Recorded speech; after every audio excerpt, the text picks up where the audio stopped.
Alhamdulillah,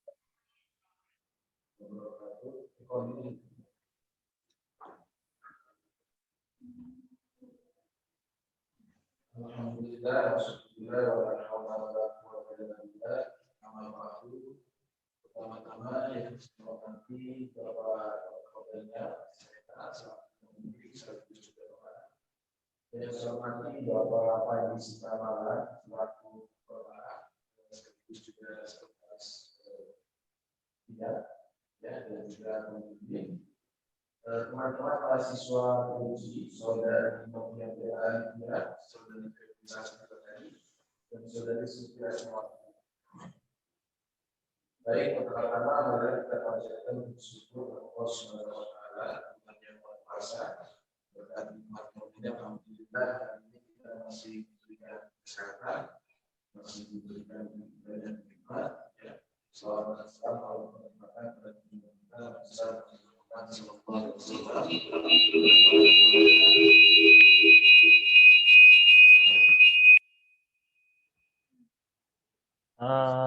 Bella itu di lift aja kayak tadi.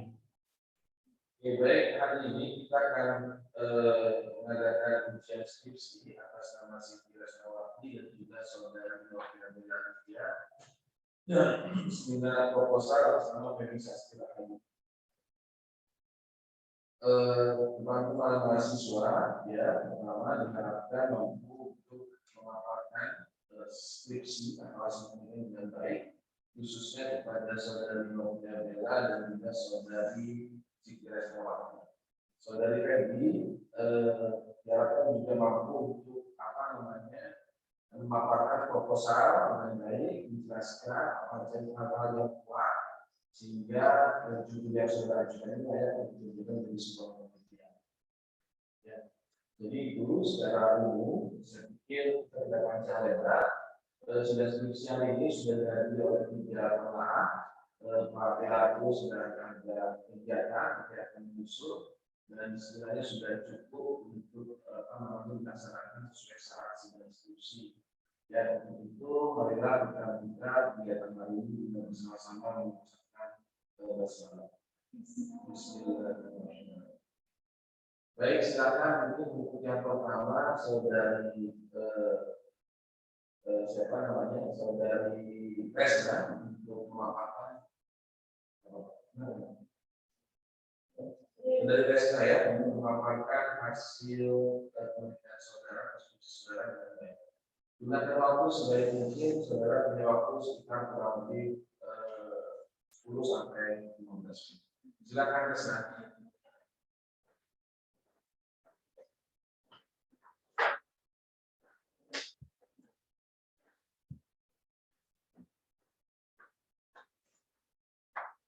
Bella suka ngintip di kamera, waduh ini bisa puasa saya berkurang pahalanya.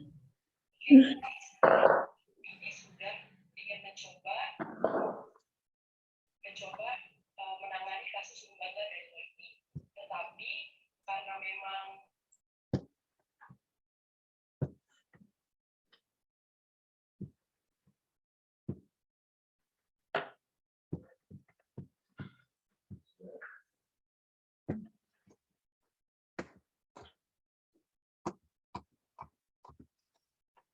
Assalamualaikum warahmatullahi wabarakatuh. Selamat pagi, salam sejahtera bagi kita semua.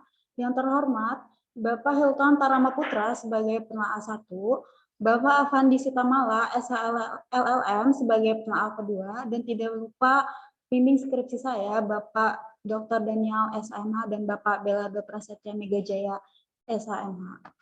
Perkenalkan, saya Siti Resnawati dari bidang hukum internasional akan mempresentasikan seminar skripsi saya yang berjudul Penyelesaian Kegiatan Perdagangan Wanita Antar Negara ditinjau berdasarkan Convention on the Elimination of All Forms of Discrimination Against Women 1979 studi kasus penghakim pesanan Cina di Kalimantan Barat. Baik, yang pertama yang akan saya jelaskan adalah latar belakang. Perdagangan wanita merupakan salah satu tindak pidana yang sangat kompleks dan merupakan kejahatan yang luar biasa sehingga sulit untuk diberantas. Banyak sekali modus dalam perdagangan. Salah satu modus yang digunakan yaitu perdagangan orang, khususnya perdagangan wanita ialah pengantin pesanan atau male order bride. Perdagangan manusia juga menjadi salah satu dari 5 kejahatan terbesar di dunia yang harus ditanggulangi karena akibat yang ditimbulkan tidak saja pada aspek ekonomi, tetapi juga aspek politik, budaya, dan kemanusiaan. Para pelaku untuk memuluskan kejahatan perdagangan orang, human trafficking ini, para pelaku memakai beberapa cara. Ada yang diculik dan kemudian dijual ke tempat-tempat pelacuran di luar negaranya. Ada yang dijual oleh keluarga mereka sendiri yang percaya bahwa anak-anak mereka akan menjadi pembantu rumah tangga atau memakai modus kawin kontrak dengan orang asing, dan yang terakhir adalah dengan ditipu untuk dipekerjakan di tempat tertentu, tapi kemudian dijual ke tempat pelacuran. Dasar hukum untuk memberantas perdagangan orang, khususnya wanita, dalam Convention on the Elimination of All Forms of Discrimination Against Women tahun 1979 tentang konvensi mengenai penghapusan segala bentuk diskriminasi terhadap wanita tercantum dalam pasal 1 ayat 6 yang merupakan suatu instrumen hukum yang membahas mengenai perdagangan wanita. Indonesia juga telah membuat suatu instrumen hukum untuk memberantas dan menindak segala tindak kejahatan mengenai perdagangan orang yang secara umum telah menyebutkan bahwa warga negara Indonesia berhak atas hal-hal yang tertuang di dalam pasal 20, pasal 21, dan pasal 28B ayat 2 Undang-Undang Dasar Negara Republik Indonesia tahun 1945 yang juga sebagai dasar pembentukan Undang-Undang Nomor 21 tahun 2007 tentang pemberantasan tindak pidana perdagangan orang. Korban kasus perdagangan manusia berkedok perjodohan dengan pria asal Cina, Mary, dikenalkan dengan pria yang akan dijodohkannya melalui seorang sepupunya yang bernama Nurlela. Sepupunya yang bernama Nurlela sendiri sebelumnya merupakan seorang pengantin pesanan.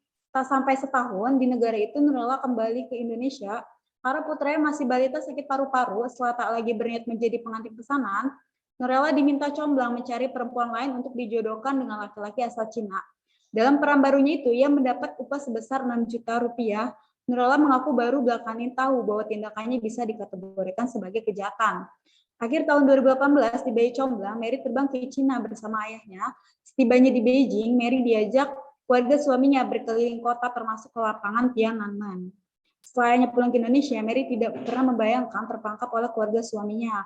Aktivitas Mary sudah diatur oleh mertuanya. Mary berkata, suaminya tidak pernah mengirim uang untuk keluarganya di Landak, Kalimantan Barat.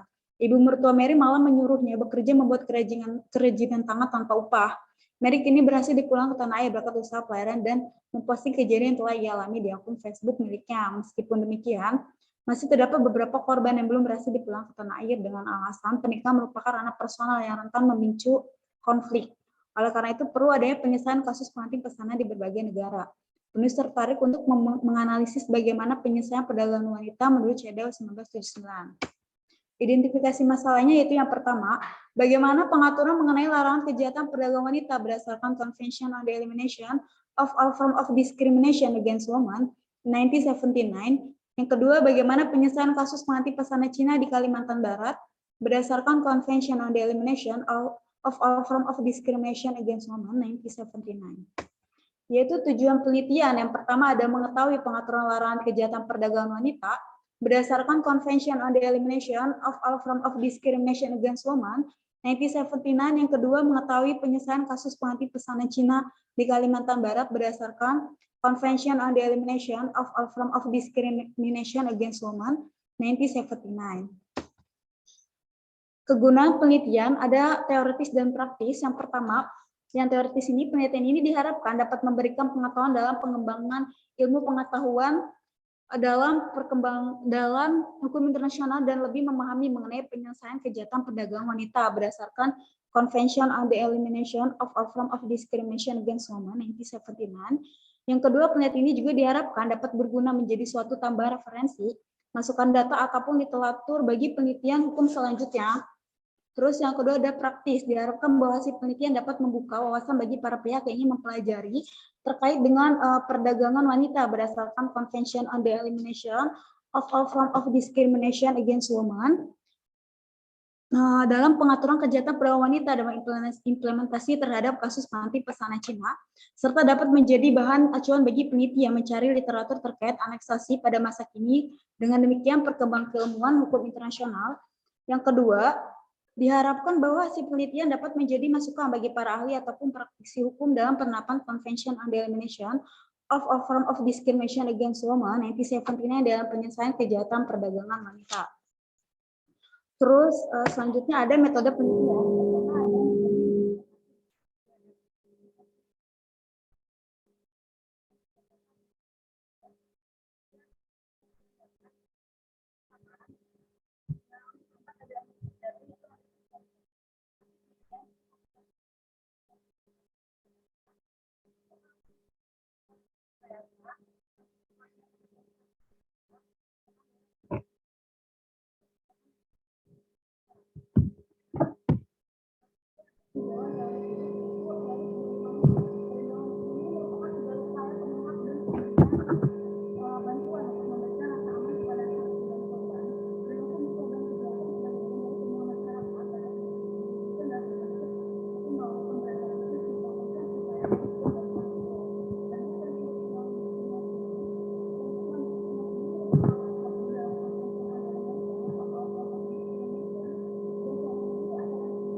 Terus bab 3 ini tinjau umum perdagangan wanita dalam perspektif negara dan CEDAW.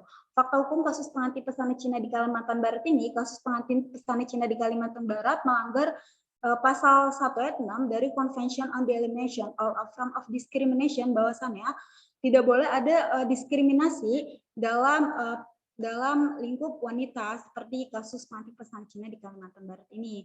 Dasar hukum perdagangan wanita yaitu ada Convention on Elimination dan Undang-Undang Tindak Pidana Perdagangan Orang, dan analisis hukum kasus pengantin pesanan Cina di Kalimantan Barat ini,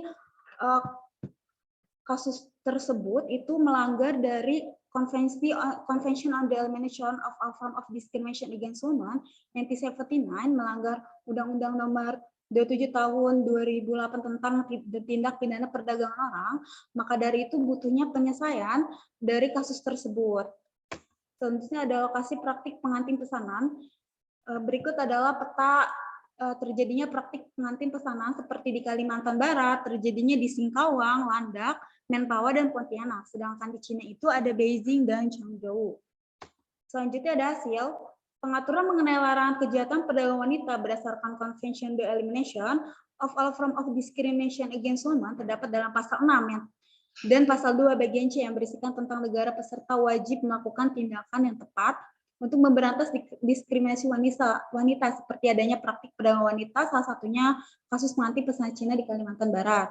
Yang kedua ada penyelesaian kasus pengantin pesanan Cina di Kalimantan Barat berdasarkan Convention on the Elimination of All Forms of Discrimination Against Women terdapat dalam pasal 29 ayat 1 yang penyelesaian dengan cara perundingan, arbitrase, dan mahkamah internasional, dan berdasarkan yurisdiksi teritorial Indonesia berhak mengadili Nurella dan suami Mary hingga kasus ini selesai. Adapun sanksi hukumannya terdapat dalam Undang-Undang Nomor 21 Tahun 2007 Pasal 2 ayat 1 tentang tindak pidana perdagangan orang. Sarannya yang pertama, perlu upaya yang lebih tegas dari semua pihak dalam mencegah perdagangan wanita, khususnya kasus pengantin pesanan, untuk memberikan efek jera bagi pelaku korban perdagangan wanita dan memberikan perhatian dan keadilan kepada korban perdagangan wanita. Yang kedua, lebih meningkatkan pengawasan terhadap semua pihak terkait dalam perdagangan wanita atau lembaga-lembaga baik lembaga internasional maupun nasional dan dalam menangani perdagangan wanita agar tidak terjadi lagi perdagangan wanita khususnya kasus pengantin pesanan. Ya, cukup sekian presentasi dari saya. Apabila ada kesalahan mohon dimaafkan. Wassalamualaikum warahmatullahi wabarakatuh.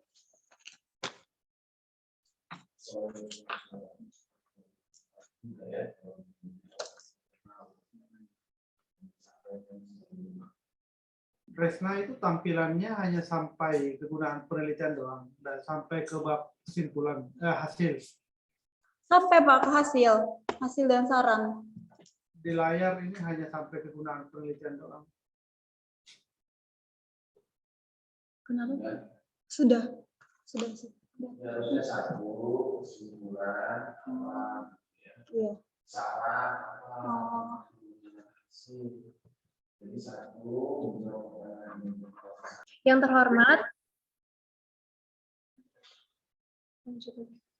terhormat kepada Bapak Dr. Daniel SHMA selaku peneliti pertama, yang terhormat kepada Bapak Belardo Prasetya Megajaya SHMA selaku peneliti kedua, yang terhormat kepada Bapak Hilton Tarnama Putra SHMA selaku penelaah ketiga sekaligus pembimbing pertama, yang terhormat kepada Bapak Fandi Sitamala SH LLM selaku penelaah keempat sekaligus pembimbing kedua.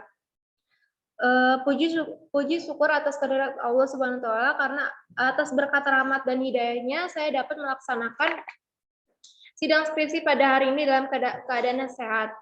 Perkenalkan, nama saya Novia Bella Alvia, mahasiswa Fakultas Hukum 2018.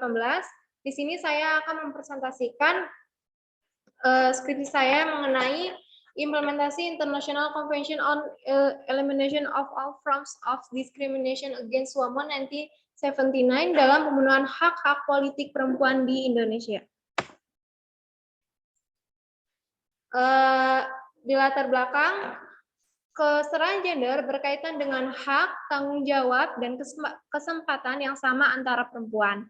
Pada hal ini, perempuan memiliki hak yang sama seperti laki-laki. Dengan itu perlu adanya peraturan internasional dengan mengimplementasikan Convention on the Elimination of All Forms of Discrimination Against Women atau disebut dengan CEDAW 1979 yang dibentuk pada tanggal 18 Desember 1979.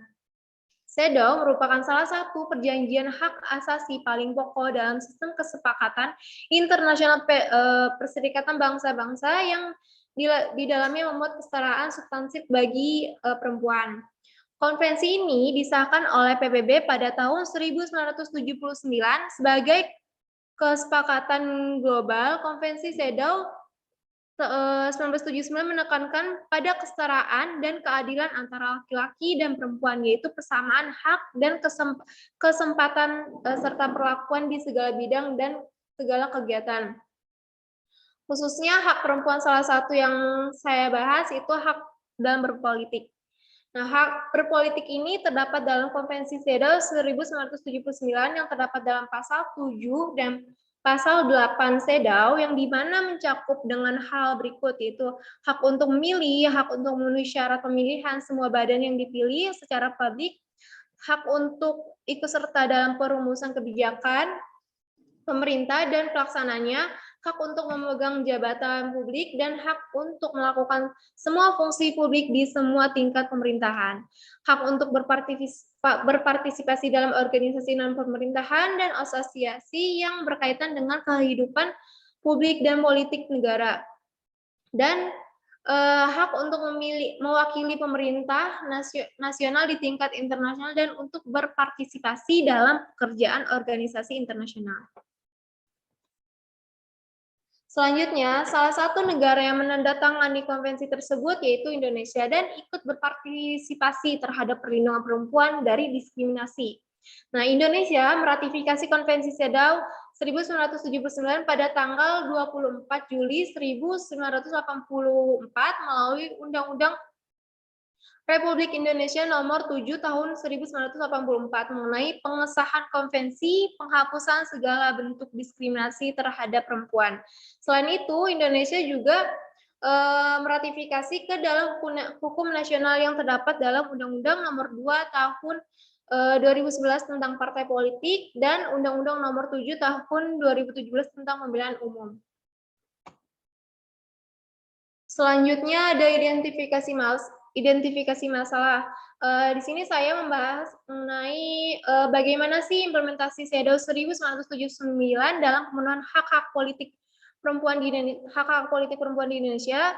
Yang kedua, apakah yang menjadi hambatan-hambatan dalam implementasi CEDAW 1979 pada pemenuhan hak-hak politik perempuan di Indonesia. Di sini tujuan penelitiannya untuk mengetahui bagaimana implementasi CEDAW 1979 dalam pemenuhan hak-hak politik perempuan di Indonesia. Yang kedua, untuk mengetahui hambatan-hambatan dalam implementasi CEDAW 1979 pada pemenuhan hak-hak politik perempuan di Indonesia. Kegunaan penelitian ini terbagi menjadi dua, yaitu ada teoritis dan praktis. Yang pertama, teoritis, penelitian ini diharapkan dapat memberikan pengetahuan dalam pengembangan ilmu di bidang ilmu hukum internasional dan lebih memahami mengenai implementasi International Convention on Elimination of All Forms of Discrimination Against Women 1979 dalam pemenuhan hak-hak politik perempuan di Indonesia. Yang kedua, diharapkan dapat berguna menjadi suatu tambahan referensi, masukan data, ataupun literatur bagi peneliti hukum selanjutnya. Yaitu selanjutnya ada kegunaan praktis. Diharapkan bagi hasil peneliti dapat membuka wawasan bagi para pihak yang ingin mempelajari terkait dengan eksistensi Konvensi on Elimination of All Forms of Discrimination Against Women 1979 dalam pemenuhan hak-hak politik perempuan di Indonesia, serta dapat menjadi bahan acuan bagi peneliti yang mencari literatur terkait aneksasi pada masa kini, dengan demikian perkembangan keilmuan hukum internasional. Yang kedua itu ada bahwa hasil penelitian dapat menjadi masukan bagi para ahli atau praktisi hukum dalam penerapan Convention on Elimination of All Forms of Discrimination Against Women 1979 dalam pemenuhan hak-hak politik perempuan di Indonesia. Yang ketiga, khususnya kegunaan bagi penulis sendiri, yaitu dapat memberi pengetahuan lebih tentang ilmu hukum internasional.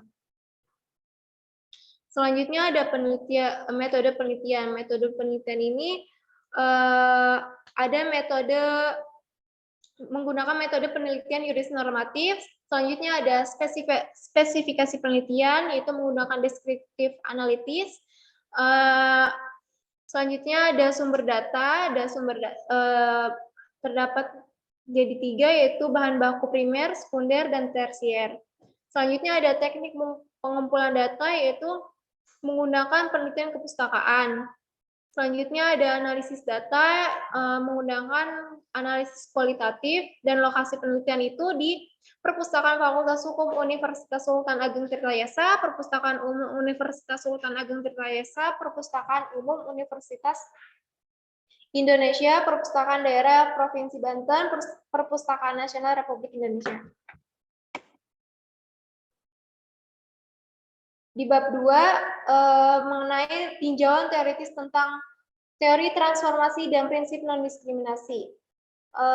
Teori transformasi merupakan hukum internasional dapat berlaku ke dalam hukum nasional melalui suatu transformasi dengan adanya perubahan bentuk dan isi sehingga diterima oleh hukum nasional. Artinya, semua tergantung dan terletak pada wewenang negara dalam melaksanakan bentuk dari hukum internasional itu sendiri. Selanjutnya ada prinsip non-diskriminasi. Prinsip non-diskriminasi ini suatu landasan yang terdapat dalam peraturan perundang-undangan secara etis dan peradilan yang fair untuk meniadakan adanya setiap perilaku pembedaan terhadap wanita yang bertujuan guna mengurangi atau menghapuskan pengakuan dan kebebasan-kebebasan pokok dalam bidang apapun, khususnya dalam pemenuhan hak-hak politik di Indonesia.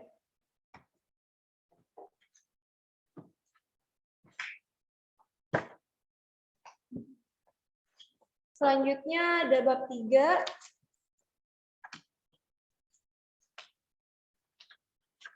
Bab 3 ini mengenai tinjauan umum tentang CEDAW 1979 di Indonesia dalam pemenuhan hak-hak politik di Indonesia. Yang pertama membahas mengenai CEDAW, dari sejarah lahirnya CEDAW, struktur ketentuan CEDAW, dasar hukum hak-hak politik perempuan berdasarkan CEDAW. Sejarahnya ini puncak dari upaya internasional dalam dekade perempuan bertujuan untuk melindungi dan mempromosikan perempuan di seluruh dunia.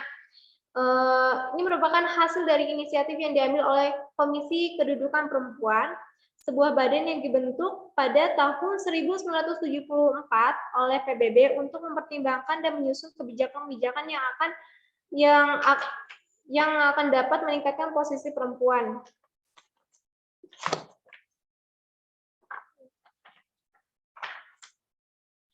Nah, konvensi ini diadopsi oleh Majelis Umum pada tahun 1979.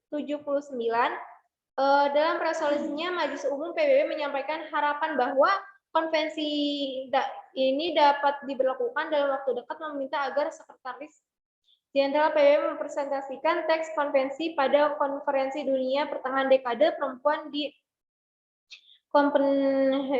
di tahun 1980. Nah, terdapat 64 negara yang menandatangani konvensi dan 2 negara meratifikasi pada saat acara khusus tersebut dilakukan. Selanjutnya ada struktur ketentuan CEDAW, yang dimana secara umum CEDAW ini terdiri dari 30 pasal yang memuat penghapusan diskriminasi terhadap perempuan dalam bidang hukum, agama, ekonomi, sosial, budaya, pendidikan, kesehatan, ketenagakerjaan, peran serta perempuan di forum internasional, politik, dan penghapusan trafficking perempuan. Nah,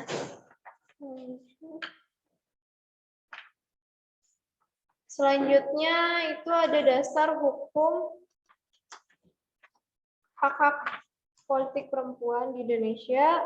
Itu dasar hukum atas perlindungan hak-hak perempuan di bidang politik tersebut dapat ditemukan dalam instrumen HAM internasional dalam bentuk deklarasi dan konvensi internasional, di mana terdapat dalam pasal 212 HAM, dan secara tegas hak perempuan untuk berpolitik dijamin oleh hukum internasional, yaitu dalam konvensi tentang penghapusan segala bentuk diskriminasi terhadap perempuan.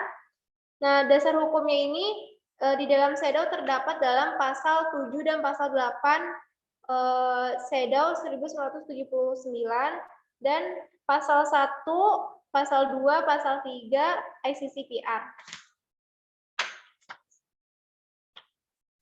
Selanjutnya ada pemenuhan hak-hak politik perempuan.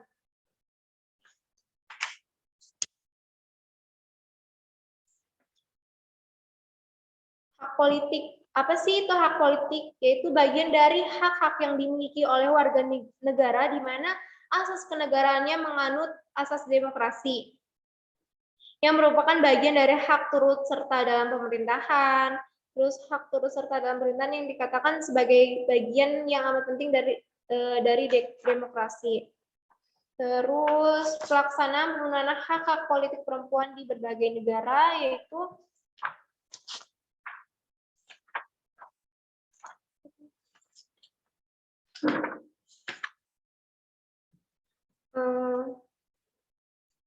dalam kegiatan sebagai wujud untuk mendorong negara-negara anggota PBB, organisasi PBB, serta masyarakat luas yang berkomitmen tinggi dalam memperkuat akses perempuan terhadap keadilan, seperti yang diketahui perempuan dan anak perempuan merupakan hampir 3/4 dari total penduduk di dunia dan merupakan aset dan potensi bagi negaranya.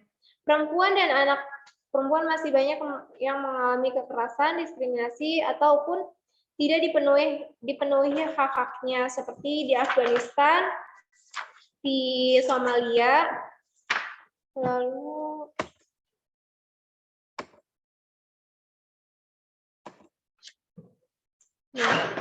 kesimpulannya di bab 4, yaitu di mana di sini ada tabel perolehan kursi perempuan dari tahun 1995 sampai 2019.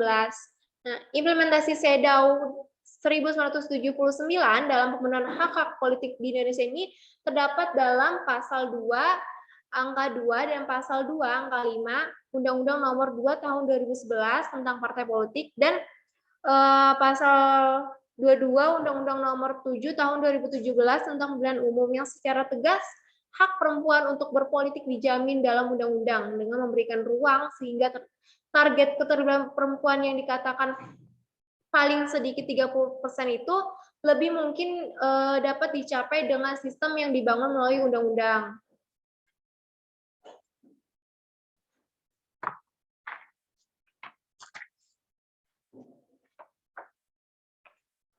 Di mana pemenuhan haknya itu dengan menjamin bersamaan hak untuk memilih dan dipilih, jaminan untuk berpartisipasi dalam perumusan kebijakan, terus pemerintahan implementasinya, memegang jabatan dalam pemerintahan, dan melaksanakan segala fungsi pemerintahan di semua tingkat, berpartisipasi dalam perkumpulan non-pemerintahan yang berhubungan dengan kehidupan masyarakat dan politik negara.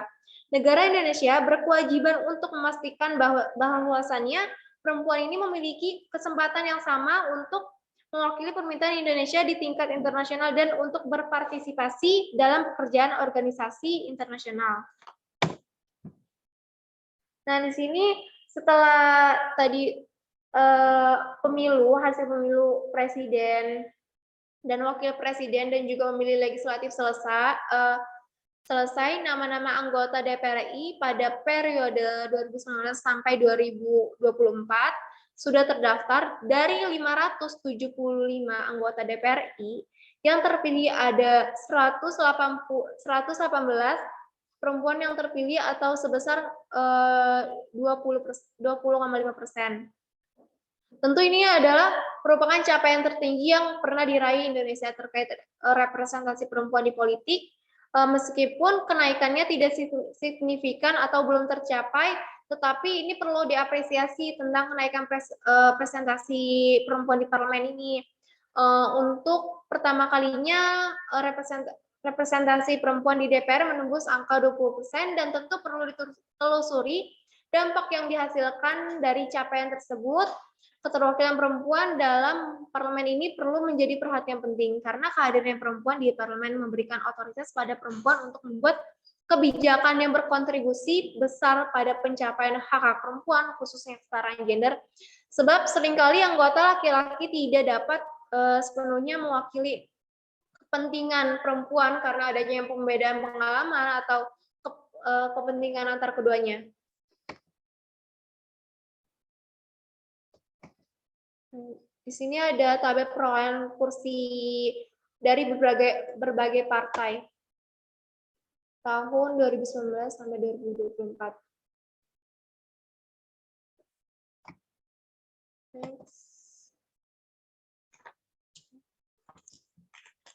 Nah, di sini di tingkat ASEAN, Indonesia menempati peringkat ke-6 terkait keterwakilan perempuan dalam parlemen.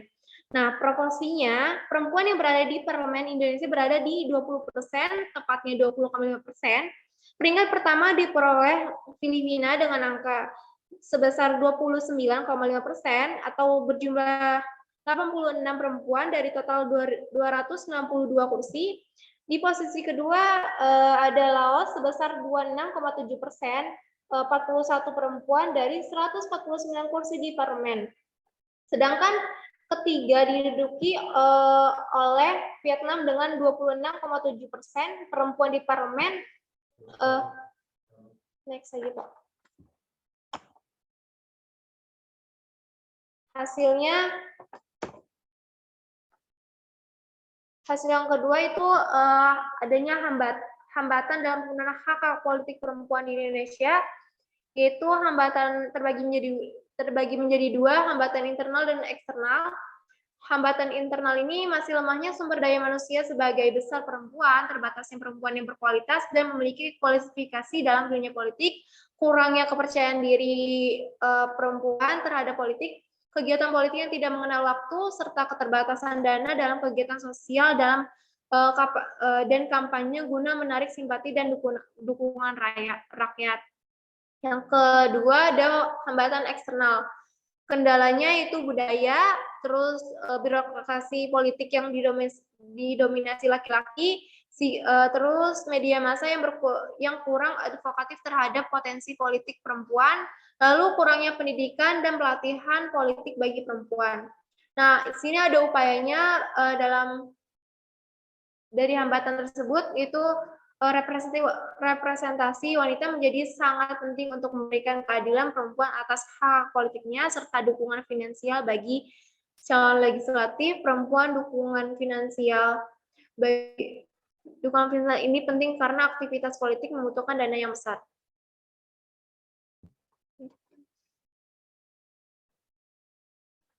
Selanjutnya saran.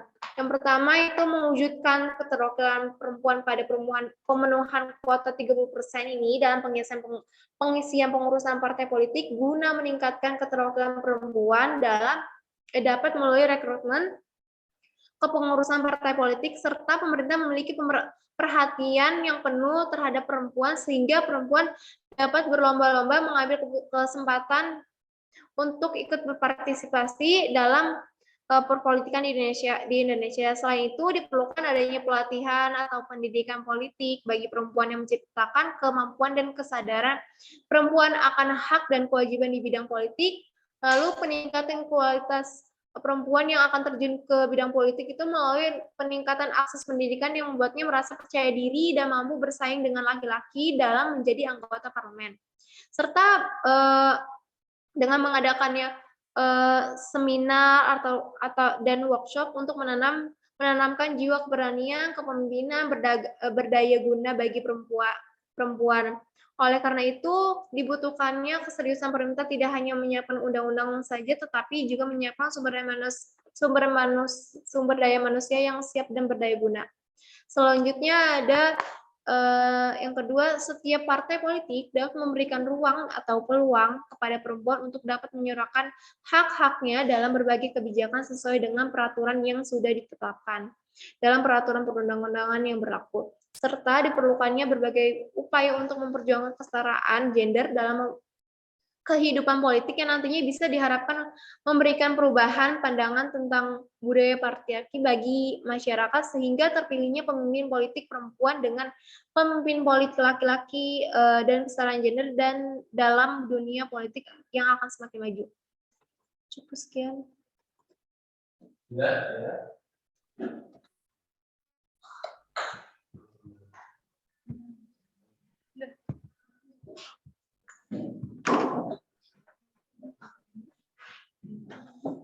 Bismillahirrahmanirrahim. Assalamualaikum warahmatullahi wabarakatuh. Yang terhormat kepada para penelaah, yang pertama Bapak Hilton Tarama Putra SHMH, yang kedua Bapak Afandi Sitamala SHLM, yang ketiga Bapak Dr. Daniel SHMH selaku pembimbing pertama saya, dan yang terakhir Bapak Belardo Persita Megajaya selaku pembimbing kedua saya. Di sini izinkan saya perkenalkan diri, nama saya Filisasi Rahayu. Saya akan presentasikan tentang tindakan pencemaran laut yang dilakukan oleh perusahaan milik negara di wilayah lepas pantai ditinjau berdasarkan ANPOS 1982. Studi kasus tumpahan minyak oleh PT Pertamina di wilayah lepas pantai utara Karawang.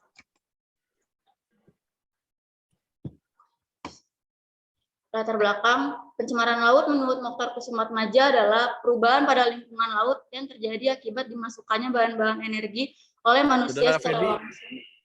Ya Pak. itu nggak bisa muncul ya? Di layar. Coba share screen. PowerPoint-nya mana PowerPoint-nya? Buat tidak? Sudah belum, Pak?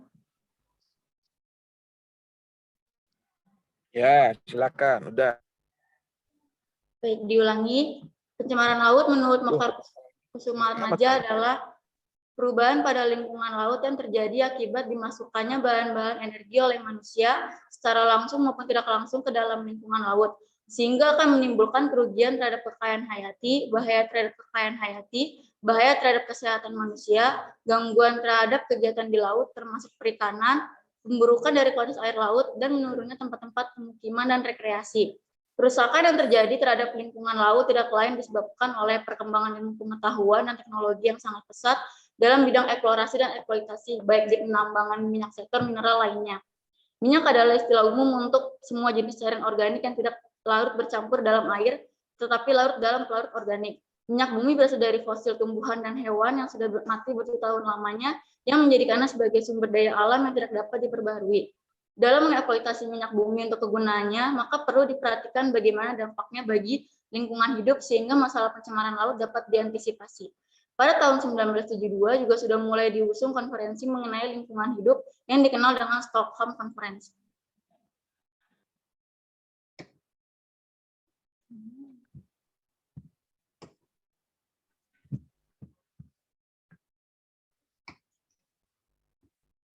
Sebentar, Pak.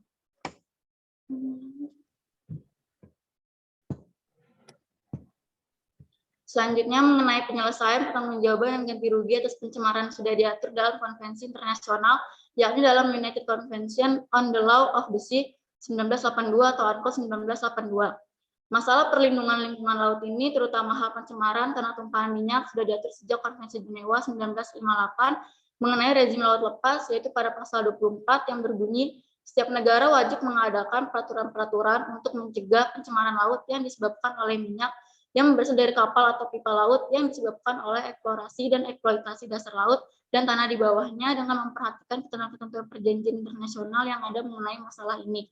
Pasal 192 UNCLOS mengatur tentang kewajiban umum sekaitan dengan perlindungan lingkungan laut, di mana semua negara dibebani tanggung jawab untuk melakukan perlindungan dan konvensi lingkungan laut.